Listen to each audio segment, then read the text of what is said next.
করতে হবে। আরো একটা ইয়েলো কার্ড মানেই রেড কার্ড, সেটা কিন্তু বাংলাদেশের জন্য বিপদের কারণ হতে পারে। শুক্রিয়া পেছন থেকে একটা রান মেক করেছিলেন, গুড ক্লিয়ারেন্স। এখনো বিপদ পুরোপুরি কাটেনি। নাম্বার 8 সুশীলা, তার শট পাওয়ার ছিল না, স্বর্ণ তৈরি ছিলেন, দেখে শুনে ছেড়ে দিয়েছেন। গোল কিক বাংলাদেশের অনুকূলে।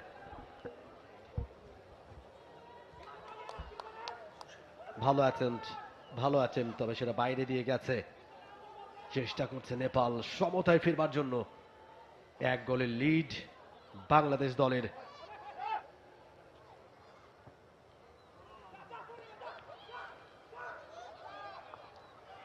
শিখার একমাত্র গোলে এখনো এগিয়ে বাংলাদেশ। শেষ 8-10 মিনিটের কথা যদি বলেন, 25 মিনিটের পর থেকে